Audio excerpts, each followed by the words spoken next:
এবার আর অমরজিৎকে ভয় পাওয়ার কোনো দরকার নেই। পুলিশ ওকে সব প্রমাণের সাথেই জেলে নিয়ে গেছে, ওর বেল হওয়ার কোনো চান্সই নেই। আর হ্যাঁ, আরেকটা কথা, অমরজিতের বাবার সব প্রপার্টি ক্যান্ডির নামে আছে। তনুমা, আজ শ্রীকৃষ্ণের জন্মদিন, আর আজই উনি ওনার অস্তিত্ব বুঝিয়ে দিয়েছেন একটা রাক্ষসকে শাস্তি দিয়ে, আর আমাদের জীবনে শান্তি এনে। সবাই মিলে এবার শ্রীকৃষ্ণকে থ্যাংক ইউ বলো। কৃষ্ণ থাকতে কিসের ভয়?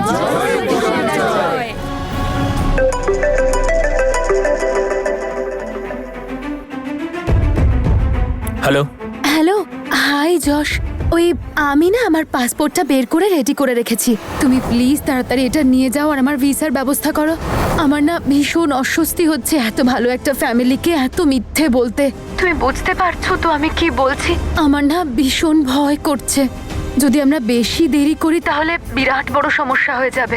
এটাই তুমি চাইছিলাম জাসমিন, তোমাকে এমন অবস্থায় ফেলবো যে তুমি হাত জড়ো করে আমার কাছে ভিক্ষা চাইবে। যশ, আই হোপ তুমি বুঝতে পারছো, যদি বেশি দেরি হয়ে যায় না তাহলে আমি খুব বাজে ভাবে ফেঁসে যাব। এবারে তো মজা বুঝবি জাসমিন, তোকে তো আমি তোর ফাঁদেতেই ফাঁসাবো। হ্যালো যশ, তুমি শুনছো তো? হ্যাঁ হ্যালো জাসমিন, সরি, আসলে নেটওয়ার্ক চলে গেছিল। ইউ ডোন্ট ওয়ারি, ওকে? আমি বুঝতে পারছি তোমার প্রবলেম, তুমি শিওর থাকো, আমি তোমাকে আমার সাথে নিয়ে যাবই খুব তাড়াতাড়ি। Thank you so much. Bye by.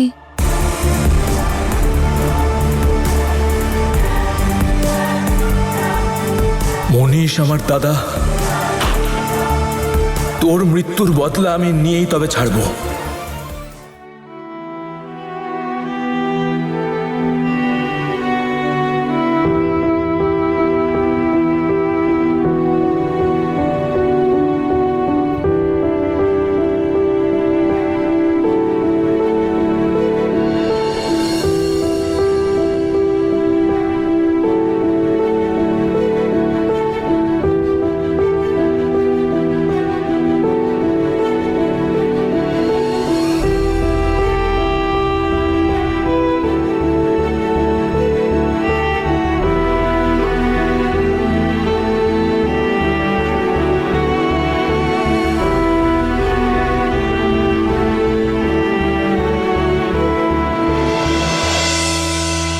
উপরওয়ালার কৃপাতে আসছে বছর আমাদের ছোট অমৃত দোলনা দোলাবে।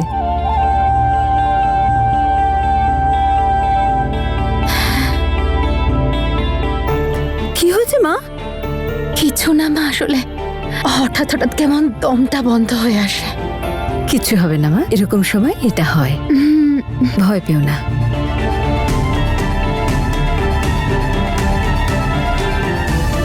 সবাই জ্যাসমিনের বাঁচার জন্য কত খুশি, এই খুশিটাই যেন বজায় থাকে ওপরওয়ালা।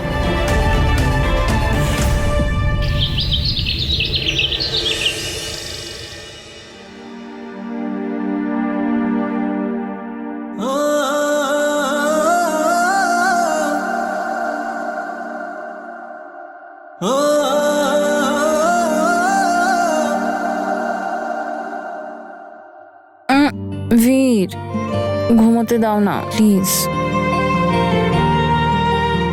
তনু, আরে ওঠো না, চলো না দূরে কোথাও পালিয়ে যাই। পালিয়ে যাই? কোথায়? কোথাও একটা, যেখানে সবসময় তুমি আমার চোখের সামনে থাকবে। তোমার চোখের সামনে তো এখনো আছি আমি। দেখো, আমি চাই যে তোমার নজর আমার উপর থাকুক আর আমার নজর তোমার উপর। তাই নাকি? তোমার হাব ভাব খুব একটা ভালো ঠেকছে না, তখন থেকে পালিয়ে যাওয়ার কথা বলছো। প্ল্যানটা কি? আরে তনু, চলো না প্লিজ, কোনো একটা জায়গায় যাই, আমার এখানে থাকতে ইচ্ছে করছে না। আচ্ছা, দেখো, আমি চাই যে তোমার নজর আমার উপর থাকুক আর আমার নজর তোমার উপর। তাই নাকি?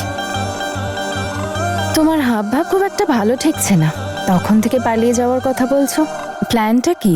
আরে তনু, চলো না প্লিজ, কোনো একটা জায়গায় যাই, আমার এখানে থাকতে ইচ্ছে করছে না। আচ্ছা, আর সবাইকে কি বলবো? আরে আমরা husband wife's, we are free birds. তুমি শুধু ওঠো আর চলো। বীর কিন্তু আরে তনু, আমি কিছু শুনতে চাই না, তুমি চলো। আচ্ছা আচ্ছা আচ্ছা, কিন্তু যাবোটা কোথায়? সেটাও ভেবে নেব আমি, যখন তোমাকে দেখার থেকে বিরাম নেব আমি। কি ব্যাপার, আজ খুব রোমান্টিক মুডে দেখছি। একদম। আর এই মুড কোনোদিনও বদলাবে না, কোনোদিনও না। কখনো না। এখন প্রতিটা মুহূর্ত, প্রতিদিন সেই মুহূর্তগুলোর ভরণ পোষণ হবে যেগুলোতে আমরা সাথে থেকেও ছিলাম না। সেই মুহূর্তগুলোকে, সেই সবকিছু ফিরিয়ে দেব যেগুলো সময় ছিনিয়ে নিয়েছিল। তনু, এটা আমাদের ভালোবাসার এক নতুন সফর, আর এখানে শুধু এবং শুধু ভালোবাসা থাকবে।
সাবধানে সাবধানে।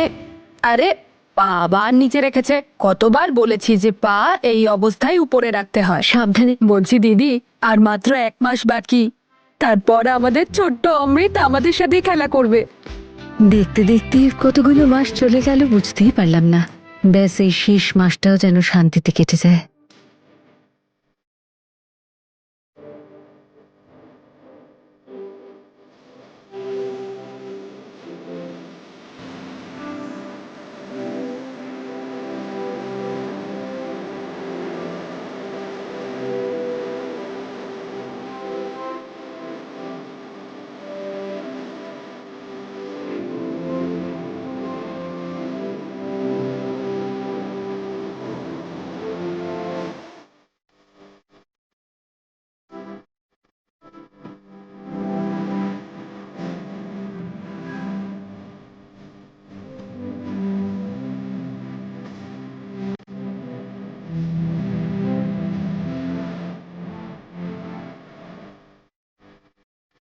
केसरिया तेरा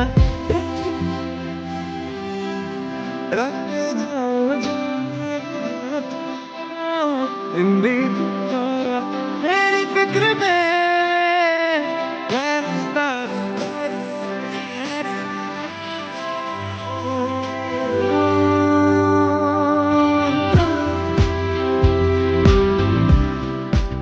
এই নাও মা, এটা খাও। ব্যাস, আর 15-20 দিন বাকি।